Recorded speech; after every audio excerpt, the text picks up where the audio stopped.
and this is the key, weaken the legislative branch at the expense of the executive branch. In free countries, the legislative branch, the lawmaking branch, the parliament, or in our country, the Congress, is the dominant branch of government. They make all the rules. The executive simply is charged with following them.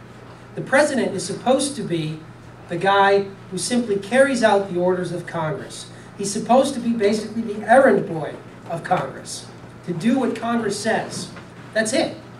He doesn't have any powers on his own. All of his powers are given through the laws. But we try to weaken this, try to end separation of powers and federalism, and create fear through crises. And well, I'm running a little low. Well, maybe not that low on time. The other thing you need to do is to organize. All right, you need to organize and get active. As you know, most of you guys are too young to vote, but many campuses, even some high schools, are joining these new groups, Students for Liberty or Campaign for Liberty, on Campus for Liberty. Think of joining something like that. Think of getting involved, helping out in some way. And of course, educate yourself on this. You can do that by joining the John Birch Society or similar groups. I mentioned Campaign for Liberty. And that used to be, I used to say, you can join the John Birch Society or just about no one else, because no one else is that equal. And I still think it's the best group. But there's tons of other groups out there these days that are pretty good, that do a lot of great work. And then, of course, electoral activism. And this is really the most, I think, good thing that's come out of the last 2 election cycles is there are a lot of good people running for office now, especially for Congress. And this year, there's a very good chance that some good people are going to get in. People like Ron Paul, who's retiring this year. You know, his son is in, and he's a pretty good guy. But there's a whole bunch of other people that seem like they're going to get in. I could give you names, but you probably don't know who they are. Okay, I've got a few minutes left. What I want to do is have this little exercise and see how you do. All right? It's called Founding Father, Presidential Candidate, or Adolf Hitler.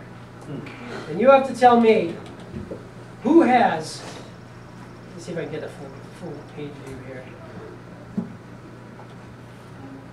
Smaller.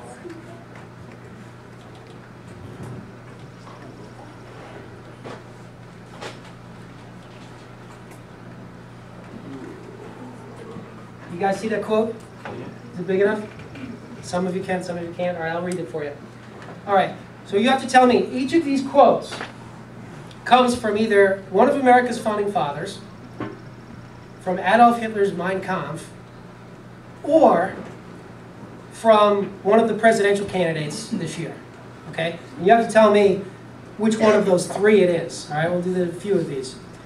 I did take the liberty of taking out, in Adolf Hitler's case, Germany and putting in America, you know, so that it wouldn't be a dead giveaway. But the language is the same, okay?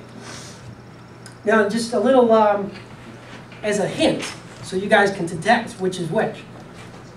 Führerprinzip, which means, that was Hitler's principle. He said that Führer simply means leader, all right? He called himself leader, Führer. Prinzip is principle, all right? The leadership principle. What is it? It simply means one guy's in charge, all right? I say it's less an ideology than a childlike obedience to authority, that everyone has to follow what the leader says. So you tell me, is this Führerprinzip a founding father or a presidential candidate? Okay, let's read the first one. If their foundation was due only to the work of a strong personality or leader who was a man of genius, in many cases, they will break up as soon as the founder disappears because, though great, he stood alone.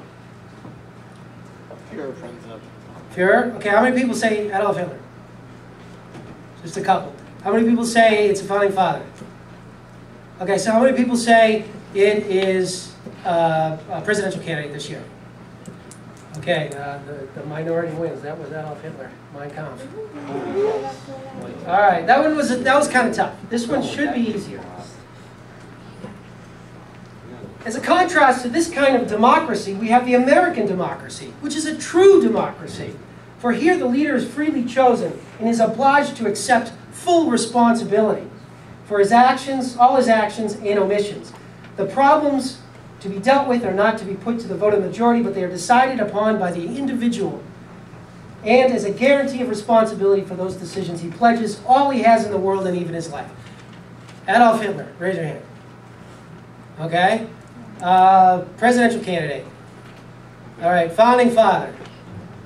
Yeah, once again, they're not all Adolf Hitler, but this second one was Adolf Hitler too. So we had more right this time, okay? That's better. I see improvement. That's always what a teacher wants to see. I'm a history teacher in a high school, so I like to see improvement. All right, let's try this one. It is the province and the duty of the executive to preserve to the nation the blessings of peace. The legislature alone can interrupt them by placing the state in the nation in a state of war. All right, Adolf Hitler. 1, 2. All right. Presidential candidate. Well, a few more, okay. And founding father. Oh, a lot of founding father ones. You are absolutely correct. That was Alexander Hamilton. Yes. Could have been a presidential candidate, or there is one I could think of. It could have been Ron Paul. Okay. This principle of combining absolute authority with absolute responsibility will gradually cause a selected group of leaders to emerge, which is not even thinkable in our present epoch of irresponsible parliamentarism. Adolf Hitler. That's a big word. Just a couple. All right. Presidential candidate. A few more. Okay. Founding father. All right. So some of you decided not to vote, which. I don't know if that's a responsible way to go, but it was Adolf Hitler. It was Adolf Hitler, right? Yeah, because think about it. There's a pattern emerging here. Adolf Hitler says the leader is responsible. The one guy is responsible. The founding fathers say, no, the guys who are responsible to make the rules is the legislative branch. All right, let's try again. The art of leadership. I know this is too long. I'll just read the top.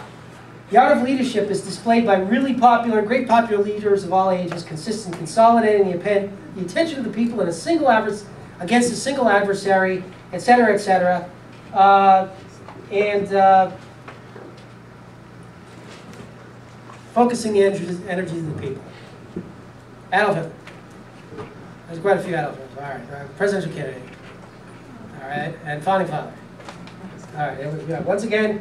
Adolf Hitler. No, come on. All right, they're not all Adolf Hitler. Okay. All right, this one is pretty obvious. This is Adolf Hitler too, so I'm going to skip this one. All right. You're kidding. All right.